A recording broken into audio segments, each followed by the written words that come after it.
जोहार साथियों, आज 1 जनवरी 2025 है, यानी 2025 नए साल का पहला दिन है। 31 दिसंबर की रात से ही इस नए साल के आगमन को लेकर खूब उत्साह, खूब उमंग हर तरफ दिखाई देने लगा था।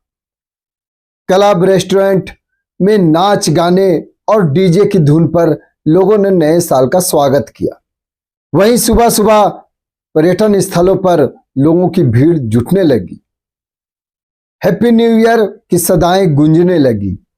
दोस्तों, साल के पहले दिन हर कोई पिकनिक मनाने के लिए अपने अपने प्रिय स्थल पर जा रहा है। कोई मंदिरों में जा रहा है, कोई धार्मिक स्थलों में जा रहा है, कोई पर्यटन स्थल पर जा रहा है। लेकिन झारखंड का एक नया विधायक, एक सबसे युवा विधायक जो इस दिन भी खरसावां पहुंच रहा है, जो नया साल का उत्साह नहीं, वो लोगों के दुख दर्द में शामिल होने वाला व्यक्ति बन चुका है।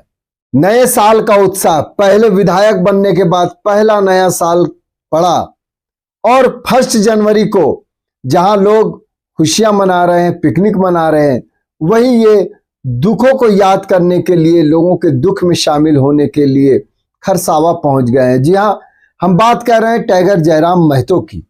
जयराम महतो आज सरायकेला खरसावां पहुंचे हुए हैं। यहां उन्होंने सांसद सुनील महतो, शहीद जो सांसद हैं, उनकी मां से मुलाकात की और उनके हाथ से मिठाई खाई भी और खिलाई भी। दरअसल जब भी वो यहां आते हैं तो सांसद सुनील महतो की मां से जरूर मिलते हैं। बताया जाता है कि सांसद सुनील महतो की मां टाइगर जयराम महतो में अपने बेटी की छवि देखती है।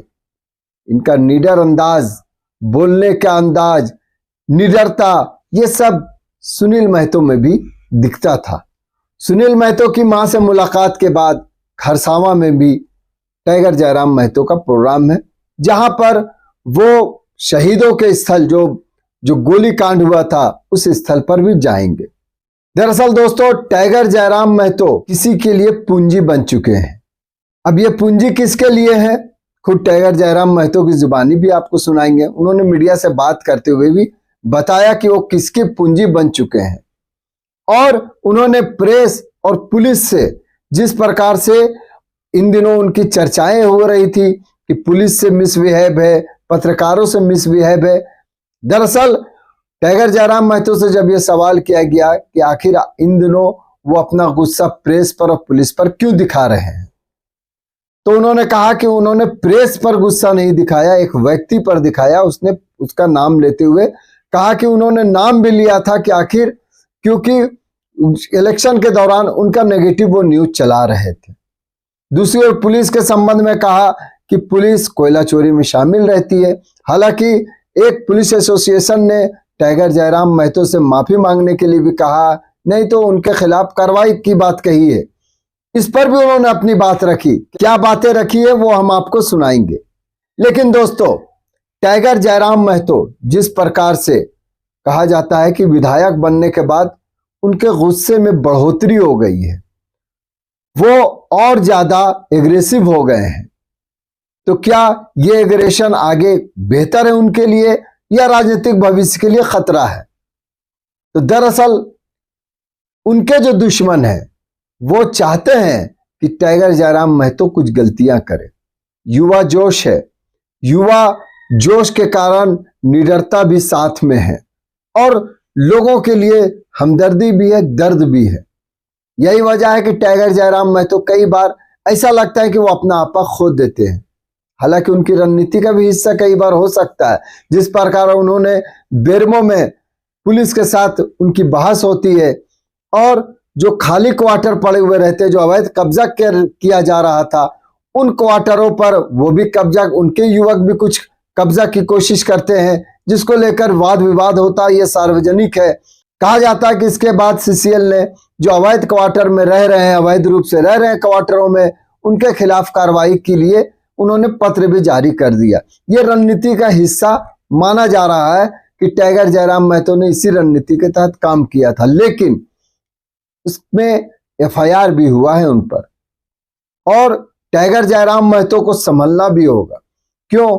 क्योंकि उनके जो दुश्मन हैं वो चाहते हैं कि टाइगर जयराम महतो किसी कारण फंस जाए, उनकी विधायकी चली जाए, वो चुनाव नहीं लड़ सके।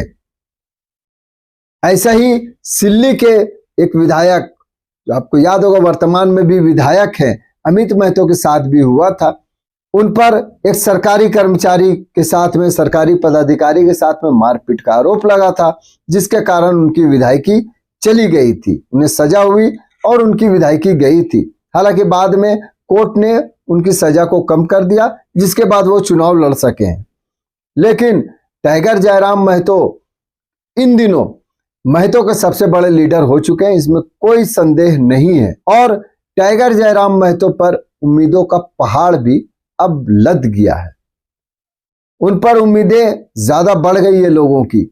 ऐसे में टाइगर जयराम महतो को संभलना भी होगा और संभल कर काम करना होगा। एग्रेशन जरूरी है, लेकिन एग्रेशन में यह भी देखना होगा कि उनके एग्रेशन से उनका नुकसान ना हो, क्योंकि उनके जो राजनीतिक दुश्मन है वो चाहते हैं कि टाइगर जयराम महतो कुछ गलतियां करे और उन्हें इसके कारण फंसना पड़े, ताकि उनका जो रास्ता है वो साफ हो सके। टाइगर जयराम महतो को फंसाने के लिए जाल भी बिछाया जा रहा है। अब देखना होगा कि टाइगर जयराम महतो कैसे इस फंदे से निकलते हैं, इस जाल से निकलते हैं। लेकिन राजनीतिक गलियारे में यह चर्चा है कि टाइगर जयराम महतो को अगर लंबी राजनीतिक खेल खेलना है, पारी खेलनी है, तो उन्हें संयम से भी काम लेना होगा। एग्रेशन जरूरी है, लेकिन एग्रेशन के साथ ये ध्यान रखना होगा कि कानूनन रूप से वो सही रहे, क्योंकि कानूनी रूप से अगर गलत होंगे तो उसका खामियाजा उन्हें भुगतना पड़ेगा। और सिर्फ उन्हें नहीं, उनके पर जो विश्वास है लोगों का, जो भरोसा है कि टाइगर जयराम महतो के आने से उनका भविष्य बदल सकता है, तो ऐसे लोगों की उम्मीदों पर जयराम महतो को खरा उतरना होगा। और इसके लिए अपने गुस्से पर भी काबू करना होगा, अपने एग्रेशन पर भी काबू करना होगा और नियम संगत। हालांकि टाइगर जयराम महतो की खूबी है कि वो कानूनी रूप से बात करते हैं, जानकारी रखते हैं और इसीलिए वो तर्क के साथ अपनी बातों को रखते हैं, जिसके कारण युवा ही नहीं, बुजुर्ग महिलाएं भी उनकी प्रशंसक है, उनकी दीवानगी है, उनके प्रति, टाइगर जयराम महतो के प्रति उनमें दीवानगी है। लेकिन जो उनके राजनीतिक दुश्मन है उनसे बचना होगा। और नए साल में हम भी यही उनको सलाह देंगे कि आप एग्रेशन जारी रखें, चूंकि आपसे लोगों को उम्मीदें हैं, तो ऐसी कोई घटना ना हो जिससे उनकी उम्मीदों को टूटने का डर हो। क्योंकि टाइगर जयराम महतो ये स्पष्ट करते हैं कि ना तो वो विधायक बनना चाहते हैं, ना सांसद बनना चाहते हैं, चूंकि कई बार उनको पहले भी ऑफर मिल चुका था। ऐसे में ये सही है कि टाइगर जयराम महतो को इनका लालच नहीं है, लेकिन उन पर उम्मीदों का जो बोझ है उसे देखते हुए इन्हें अपनी रणनीति बदलनी होगी। दुश्मनों की रणनीति को भांपना होगा, चाल को समझना होगा कि कहीं ऐसा ना हो कि वो दुश्मन के चाल में फंस जाए। वैसे टाइगर जयराम महतो, मैंने कहा कि वो कुंजी बन चुके हैं, पूंजी बन चुके हैं, तो आखिर किसकी पूंजी बने हैं, कौन उन्हें वो अपना पूंजी मानता है और पुलिस प्रेस से संबंधित या अन्य मामलों पर उन्होंने क्या बातें कही है, आइए आपको वो सुनाते हैं।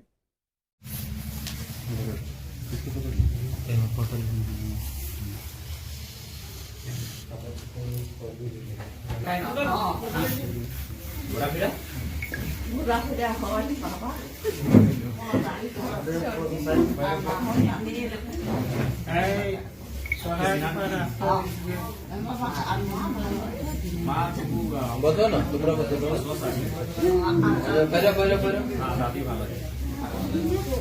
बसो ना तुमरा इधर बसो तुमरा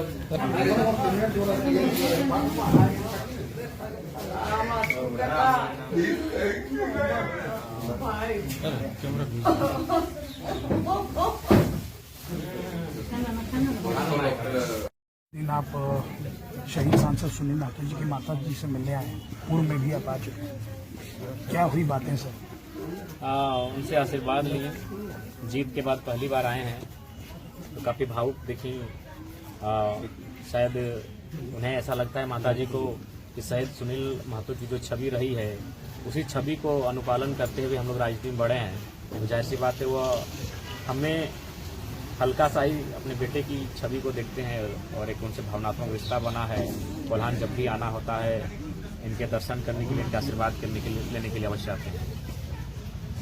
सर लगातार आपके साथ बहुत खतरनाक चीज़ें हम लोगों ने देखी, कभी मीडिया तो कभी पुलिस से बकझक की वीडियोस सामने आ रहे हैं और सोशल मीडिया सेंसेशन हो रहा है। देखो मीडिया नहीं उसे अब एक हमने बार वहाँ उनका नाम ही ले लिया था। मीडिया को हमने सदैव सम्मान किया है, आज भी करते हैं, कल भी करेंगे, क्योंकि जब इंसान कार्यपालिका विधायिका से हार जाता है तो न्यायपालिका तक उसकी पहुंच नहीं हो पाती है, तो पत्रकारिता से उसे एक आस रहती है और पत्रकारिता बखूबी अपना काम करती है। मैंने उसका नाम लिया था उस शख्स का, वो मीडिया के रूप में एक मीडिया का बायस चेहरा वो शख्स था, तो मैंने तो उसका नाम लिया था। मैंने मीडिया नहीं, उनको तो मीडिया से हटकर उसका नाम ही ले लिया था, क्योंकि उसने पूरे कैंपेन के दौरान बायस्ड होकर पत्रकारिता किया था। उन्होंने 23 वीडियो अपलोड किया था और 23 हमारे नेगेटिव किया था, जबकि हम कभी चुनाव जीते नहीं है। तो जाहिर सी बात है कि आप हमें इतना तो नेगेटिव नहीं कर सकते, तो लिहाजा मैंने उनका नाम लिया था। इसलिए जो भी मीडिया बंधु है उसे हम यथा में ना ले, मैंने उनका नाम लेकर ही उनको रोका।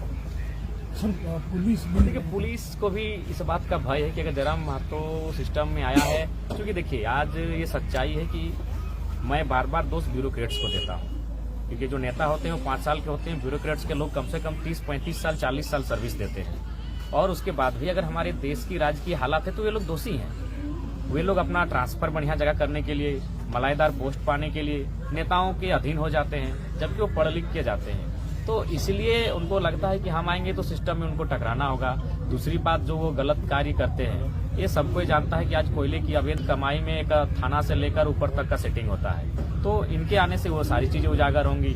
तो वो चाहते हैं कि ऐसे लड़के पॉलिटिक्स में नहीं आए और जैसा यथावत पॉलिटिक्स चल रहा है चलने दिया जाए, जनता के साथ शोषण हो, नेताओं का जेब भरे, अफसरों का जेब भरे, वो पॉलिटिक्स चलता रहे। तो जयराम महतो उसके विपरीत आके खड़ा हो गया है, इसीलिए सबको थोड़ी थोड़ी तकलीफें हैं। अभी देख रहे हैं कि कुछ एसोसिएशन के लोग बैठक किए हैं, तो हम उनको कहेंगे कि आप वर्दी की लाज रखिए, वर्दी को किसी नेता के हाथों में गिरवी मत रखिए। सर ऐसा देखा जा रहा है कि आपके जीतने से पहले और जीतने के बाद महतो समाज में आप एक विशेष चेहरा बन गए। क्या महतो समाज अब आपको अपनी पूंजी समझने लगा है? देखिए समाज तो चूंकि हम लोग किसी न किसी समाज से आते हैं, तो जाहिर सी बात है समाज की तो पूंजी है, समाज की के साथ साथ हम तमाम शोषित वंचित लोगों के लिए भी पूंजी हैं। और नो डाउट जब भी हमारी इस प्रकार के जब कृत्य देखते हैं जिनमें हमारा सामना ऐसे लोगों से होता है, तो हमें कहते हैं कि आप थोड़ा सा अपने आप को बचा के चलिए, क्योंकि आपसे काफी अपेक्षाएं हैं, काफी उम्मीदें हैं, क्योंकि आपको अगर कुछ होता है तो हमें नहीं लगता है कि कोई इस प्रकार झारखंड के हितार्थ की बात को रखने का साहस कर पाएगा। दोस्तों, आपसे अनुरोध है, गुजारिश है, आग्रह है कि अगर अभी तक आपने हमारे चैनल को सब्सक्राइब नहीं किया है तो सब्सक्राइब कर दें, लाइक कर लें, शेयर कर दें। इससे हौसला मिलता है और बेहतर करने की प्रेरणा मिलती है। बहुत बहुत शुक्रिया।